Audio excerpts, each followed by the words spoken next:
bi mu war a am ci diggante moom ak président de la République moom ak ministre de l'Intérieur ministre de la Justice ci ab premier ministre chef de parti est-ce que yooyu les kaddu wala taxawaay wi Ousmane Sonko mën na su koo xoolaat. bés bu ne yàgg nañ ko wax ne moom ba léegi simmeegul mbubbu opposant saa yu waxee rek nga ne c'est toujours l'opposant qui parle hier en atteste li nga xam ne mooy propos yi nga xam ne premier ministre Ousmane Sonko wax na ko parce que munta wax a wax ba ñu jiital ne moom c'est un candidat pour les législatives et que c'est pas un premier ministre il est un premier ministre moom mooy deuxième personne de l'exécutif mu bëgg ko mu bañ ko kon lépp lu mu wax des fois dafay engager la République et pour preuve hier quand il a parlé mais dafa mel ni ku xëy futti li nga xam ne mooy les institutions yi nga xam ne ñooy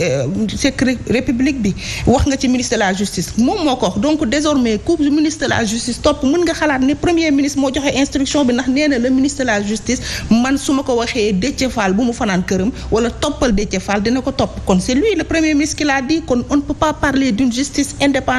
suñu déggoo les propos bi nga xamante ne moom la yëkkati démb ñu ne déeta waaye mu ne man maa consulter ministre de la justice ak ministre de l'intérieur donc c'est lui le chef de ces deux ministres loolu ñëpp a ko xam ñëpp xam nañ ne un gouvernement a comme chef un premier ministre mais ce premier ministre il coordonne l'action du gouvernement parce que c'est une vision et une politique définie par le président de la République un premier ministre ne définit pas la politique de la nation loolu mooy li nga xam ne mooy li wér te wóor donc ce premier ministre là Ousmane Sonko moo wax tey jël ay institutions teg leen ni ñu falee ña fa nekk mais aussi conditions yi nga xam ne moom la ñuy téye état loolu lañ yàgg a wax ni moom c'est un homme d'état maintenant il gère un pouvoir donc sa communication war na koo mën a seet fu mu koy accès la preuve dafa wax mu mel ni bal médias internationaux yëpp xëy daal di ci dikkaat parce que c'est un premier ministre qui a parlé même s'il est un candidat ci ay élections législatives ñëwati ci presse bi naan li ñuy wax ci presse bi ñun les journalistes sénégalais notre liberté de presse on ne le doit pas à Ousmane Sonko daf ñu fekk ñu am une liberté de presse moo may fii ay médias di ko jël en tant que opposant c'est quelque chose bu ñu am depuis des années de lutte moom il va pas remettre en cause ni remettre en question la liberté de la presse sénégalaise parce que cette liberté on l'a eu avant lui donc il faut pas que moom mu ñëw bëgg a remettre en cause une liberté que cette presse sénégalaise a eu depuis longtemps donc Ousmane Sonko ne revenir à la raison buy wax mu xam ne c'est un premier ministre après tout et que c'est pas durée campagne électorale de 21 jours mooy dindi mbubb bi nga xam ne moom la sol en tant que homme d'État et puis ni mu waxee président Lamine Gueye xam naa ne waxu ku fekk xol bi tàng la waaye pleine de révélations quand Ousmane Sonko dit wax naa président Diomaye liy xew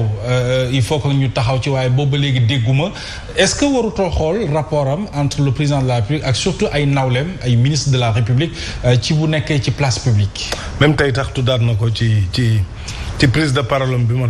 doon seetaan et je pense que ça c'est pas bien parce que quand même le président quoi qu'on dise aussi a fait l'effort d'être au-dessus en tout cas de ces élections législatives amul benn moment bu ñu sentiree ni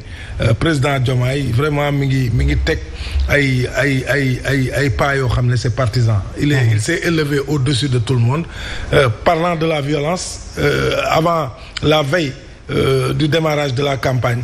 génn na appeler tous les acteurs ñu dal def ci campagne bi ci jàmm ak salaam bi mu voyagé ñëw mu am écart aussi mooy bi ñuy incendier kii beeg yooyu il a repris la parole pour repréciser les choses ne nag instruire na ministre de la justice képp ku fi defati violence ak boor bu mu mën a féete na yoon def liggéeyam au moins ça kenn amul loo ko reprocher mais maintenant c'est vrai que Ousmane Sonko moom mooy premier ministre moom mooy président Pastef moom mooy tête de liste mais je pense que c'est pas bien à chaque fois bu nit bu dajalee mbooloo di interpeller ki nga xam ne mooy président de la République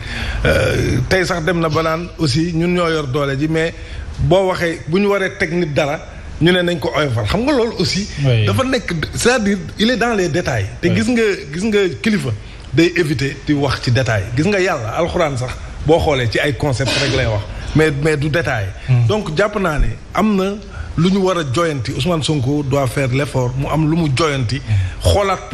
xool position am ci Pastef mais aussi xool position parce que pour man position bi mu yor ci réew mi moo ëpp doole position bi mu yor ci Pastef aussi même su fekkee ni Pastef la jaar ba yegg foofu mais premier ministre dëkk du caaxaan donc lépp looy wax war nga ko xool war nga ko mesurer war nga ko préparer ba nga xam ne bu génnee parce que aussi am na wax joo xam ne démb li mu wax tey mënoon nañu xëy mu jur fitna goo xam ne kenn du xam. donc il faut faire attention revenir à l'orthodoxie. Le président de la République même su fekkee ni sax moom moo ko désigné ba ñu fal ko il reste le président de la République.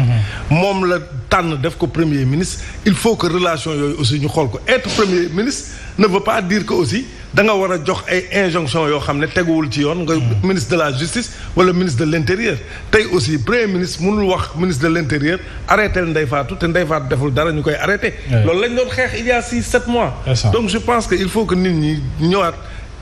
tegaat yëf yi ci yoon ku nekk li nga war a def nga def ko pour que dëkk bi mën a jaar ci yoon. mi ngoog ci jamono jooju takku wàllu coalition boobu ma nga woon ci diggante Thiès ak Mbour état bu Mbour nag tête de liste départementale ba daal dinay plaider ngir ñu mën a régionaliser lu jëm ci département Mbour def ko région ndax mérité na ko ci boo xool poids démographique am ak surtout la fa nekk lépp ni ay infrastructure ñu teewlu ci Dame Ndiaye Mohamed Diaw ñoo ñu leen toppal. coalition takku wàllu Sénégal ci altine bi mi ngi woon ci diwaan bu Mbour ak diwaan bu Thiès ci diwaan bu Mbour foofu lay maître Omar Youm Sira Ndiaye ak ñi ñu ànd ak ñoom ñoo daal di teeru lii di caravane Atoumane Ndiaye ne bokk na ci li nga xam ne lii bëgg nañ ko taxawee ci assemblée nationale mooy fexe ñu def Mbour ab région. ñaan yàlla si on gagne le département de Mbour ba yegg si ak jàmm ak assemblée nationale.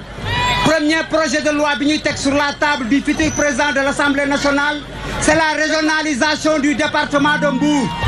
dafa jot Mbour nekk région. Amadou Mame Diop mi jiite caravane takku wàllu Sénégal ne suñu réew mi dañu ko dénk ñoo xam ne ñi dañoo tële. Sénégalais yi dañu sonn Sénégalais yi dañu doyle ci nguur bi nga xam ne juróom-ñaari weer xamuñu fu nuy jëmee amuñu projet amuñu vision ba pare boole ci xamadi loolu Sénégalais bëggu ko Sénégalais talul lu mu tal mooy développement.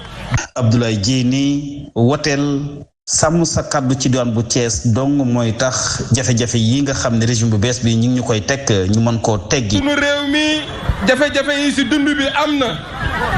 ndaw ñi liñ leen digoon defuñu ko parce que dama jàpp ni réew boo ci nekkee da ngay promouvoir l'emploi des jeunes mais nga ñëw ndaw ñi la ñu amoon a néew ngay wàññi seen liggéey donc jeunesse bi yeewu leen bu leen kenn naxati. gannaaw bañ ca noppee coalition takku wàllu Sénégal ñëw daje coalition sàmm sa kàddu. Dame Ndiaye Mohamed Diaw ñoo ñu toppal boobu la coalition jërë ngeen jëf ñu wax ci Union européenne wi daal di dakkal accord de pêche digganteem ak réewum Sénégal loolee nag jàppale ne bu ñu ci tàbbee Sénégal dina ci ñàkk lu toll ci fukk ci ay milliards ci sunu koppar ni ki tey nag ci suba lañ doon amal ak janagooy taskatu xibaar yi ci seen njiit la Jean-Marc Pisani mooy ambassadeur bu Union européenne fii ci même réew di Sénégal mi ngi fàttali ne dogal boobee dañu koo jël ndax dañu constaté ay défaillance jëm ci xeex gu ñuy xeex wàllu pêche illicite non déclarée ak non réglementé mbir mi nag dana tàbbi kon maanaam tas gi dina tàbbi incha allah ci fukki fan ak juróom-ñaar jour bi sax nu jàpp ngir mën cee amal yooyu ak élection ñu teelu ci Abdoulaye Sow Dabakh Pauline Thiam. Union européenne wax lu leer. Il est pas question de renouveler l'accord de pêche. li ko waral moo di. Le non-renouvellement de l'accord est lié à la pêche illégale. pêche illégale bi bokk na ci lu tax renouveler wuñu accord yi ci noonee sax commission européenne bi xam la woon ne nguuru Sénégal ci mois de mai bi weesu ni yenn yu jaarul yoon ñu nemmeeku ci napp gi moo tax duñu renouveler bi lépp accord. Ces faiblesses qui nous obligent